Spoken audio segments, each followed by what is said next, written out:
पाथर पूजे हरी मिले तो मैं पूजू पहाड़, ताते वो चक्की भली पीस खाए संसार। काकर पाथर जोड़कर मस्जिद लई बनाए, तापर मुल्ला बांग दे क्या बहरा हुआ खुदाए।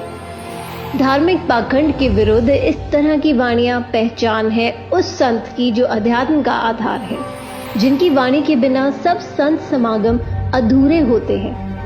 हम बात कर रहे हैं कबीर जी की, काशी वाले उसी धाड़क कबीर की जिनकी महिमा सभी धर्म ग्रंथ करते हैं। कबीर जी ने हर प्रकार के धार्मिक सामाजिक पाखंड का अपनी मार्मिक वाणियों द्वारा घोर विरोध किया और हमें एक नई दिशा व सद्ज्ञान देने का अटल प्रयास किया। वेद पढ़े पर भेद न जाने, बाँचे पुराण 18, पत्थर की पूजा करें भूल गए सिरजनहारा।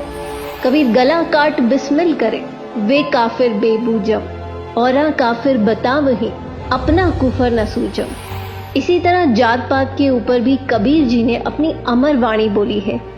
काहे को कीजे पांडे छूत विचार, छूत ही ते उपजा सब संसार। हमरे कैसे लोहू तुमरे कैसे दूत, तुम कैसे ब्राह्मण पांडे हम कैसे सूत। कबीर जी इस तरह की वाणी सुनाते ही रहे और यही संदेश सुनाते सुनाते अपने सतलोक में सह शरीर चले गए। और कबीर साहिब जी जाते जाते भी 120 वर्ष की आयु में ऐसी भ्रांति को दूर कर गए जो उस समय पंडितों ने फैला रखी थी। काशी के तो पंडित कूके मगर मरो न कोई, वातो पृथ्वी सूची नाही, त्रिशंख पड़ा बिलाए। उस समय हिंदू धर्म गुरुओं पंडितों ने एक प्रथा बना रखी थी कि जो व्यक्ति काशी में प्राण त्यागता है उसे स्वर्ग प्राप्त होता है, तथा जो मगहर में मृत्यु को प्राप्त होता है वो गधा बनता है। कारण यह बताया जाता था कि मगहर नगर शिव के श्राप से श्रापित है। वहां की आमी नदी भी शिव जी के श्राप से सूख गई थी। यह धर्म गुरुओं का मनमाना आचरण बताते हुए पूर्ण परमात्मा कबीर साहिब जी कहते हैं, भूमि भरोसे बूढ़ ही कल्पत है दहुदीन, सबका सदगुरु कुल धनी मगहर बये ल्योलीन। इस वाणी में कबीर साहिब जी समझाते हैं कि मनुष्य स्वर्ग जाएगा या नरक, यह मनुष्य के कर्म आधार से निर्धारित होता है। परमात्मा कबीर साहिब जी कहते हैं कि भक्ति करनी चाहिए, भक्ति नहीं करने वाला व्यक्ति दुनिया की किसी भी जगह मृत्यु को प्राप्त हो उसे नरक ही प्राप्त होगा। मुक्ति खेत मथुरापुरी वहाँ कीना कृष्ण की लोल, कंस केसी चानौर से वहाँ फिरते डामाडोल। परमात्मा कहते हैं कि मथुरा जिसे आप लोग मुक्ति का धाम बताते हो, क्योंकि श्री कृष्ण जी ने वहाँ लीलाएं की थी, लेकिन उसी मुक्ति धाम में कंस केसी चानौर की दुर्गति से मृत्यु हुई। परमात्मा कहते हैं कि स्वर्ग नरक कर्म आधार से प्राप्त होते हैं, किसी जगह विशेष पर मरने से नहीं। कबीर जी ने इसी भ्रम का निवारण करने के लिए कहा कि मैं मगहर में अपना शरीर छोड़ूंगा और तुम सब देखना कि मैं कहाँ जाऊंगा। इस बात से हजारों की संख्या में लोग निश्चित दिन मगहर में पहुंच गए। कबीर जी ने कहा कि मैं बहते पानी में स्नान करूंगा। राजा ने बताया कि यहाँ एक आमी नदी हुआ करती थी जो भगवान शिव के श्राप से सूख चुकी है। कबीर जी ने उस नदी की तरफ अपने हाथ से इशारा किया, जैसे ट्रैफिक पुलिस वाहनों को चलने का इशारा करती है। इशारा करते ही थोड़ी दूरी पर एक बम फटने जैसी आवाज आई और नदी पानी से भरकर चल पड़ी। सभी ने ये लीला देखकर कबीर जी की जय जयकार की और नदी में स्नान किया। कबीर परमात्मा की लीला का आज भी जीवित प्रमाण है और आज भी आमी नदी में पानी बह रहा है। मगहर के नवाब बिजली खान पठान व काशी नरेश वीर देव सिंह बघेल जो कबीर जी के शिष्य बन चुके थे, वो दोनों ही अपनी अपनी सेना लेकर वहां पहुंच गए थे। स्नान करने के बाद कबीर जी ने उनसे पूछा कि सेना किस लिए लाए हो। दोनों राजाओं ने गर्दन नीची कर ली। तभी वहां खड़ी भीड़ में से आवाज आई कि मुस्लिम लोगों ने कहा, आप हमारे पीर हैं, हम आपका अंतिम संस्कार मुस्लिम रीति से करेंगे, इन काफिर हिंदुओं के हाथ नहीं लगने देंगे। हिंदुओं ने कहा कि हम कटकर मर जाएंगे, लेकिन भगवान आपका शव इनके हाथ नहीं लगने देंगे। दोनों धर्म के लोगों को एक दूसरे को मरने मारने पर उतारू देख कबीर जी ने कहा कि अरे नादानो, क्या 120 वर्ष तक तुम्हें यही शिक्षा दी मैंने। सभी शर्मिंदा हो गए।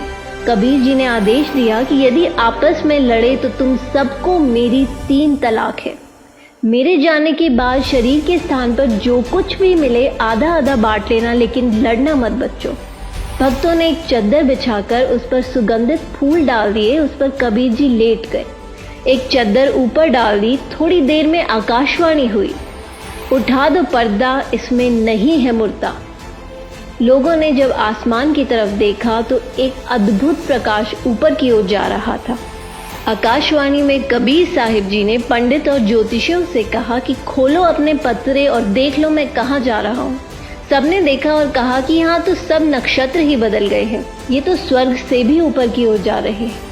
तभी तुरंत चद्दर हटाकर देखा तो दोनों चद्दरों के बीच में सुगंधित फूल मिले, जिसे देखकर सभी हिंदू मुसलमान जो लड़ाई करने वाले थे वो आपस में लिपटकर फूट फूट कर रोने लगे। सभी एक दूसरे के गले लगकर इस प्रकार रोने लगे जैसे बच्चों की माँ मर जाती हो, जैसे वो अनाथ हो गए हों। संत गरीबदास जी की अमर वाणी है, काशी तज गुरु मघर आए दोहू दीन के पीर, कोई गाडे कोई अगन जरावे ढूंढा ना पाया शरीर। आधे फूल एक चद्दर हिंदुओं ने व आधे फूल और दूसरी चद्दर मुसलमानों ने ले ली और वहीं पर साथ साथ यादगार बना दी। इसका प्रमाण मगहर में आज भी है और पूरे विश्व में केवल मगहर को छोड़कर ऐसी कोई जगह नहीं है जहां एक व्यक्ति की एक ही स्थान पर समाधि और मजार दोनों हो। अतः कबीर जी हमें जाते जाते भी ये संदेश देकर चले गए कि हिंदू मुस्लिम दो नहीं भाई, दो कहें सो दो जग जाई। कहाँ तो दोनों के बीच भयंकर युद्ध होना था और उसके विपरीत परमात्मा की दया से दोनों दीन हिंदू मुसलमानों में भाईचारा बढ़ा। लेकिन परमेश्वर दयालु है, उन्होंने जाते जाते भी उस अनर्थ को टाल दिया। तभी तो कहते हैं, आग लगी आकाश में झड़झड़ पड़त अंगार, संत न होते जगत में तो जल मरता संसार। वो परमेश्वर, वो संत जो विनाश से बचाने वाला है, जो प्राकृतिक परिवर्तन भी कर सकता है, वो कोई और नहीं संत रामपाल जी महाराज जी ही है। जी हाँ, संत रामपाल जी महाराज जी, जो वर्तमान में पाखंडवाद को खत्म करते हुए सत्य भक्ति का मार्ग चला रहे हैं। मानव समाज से निवेदन है कि संत रामपाल जी महाराज जी के सत्संग सुने और उनसे नाम दीक्षा लेकर अपना मानव जीवन सफल बनाएं।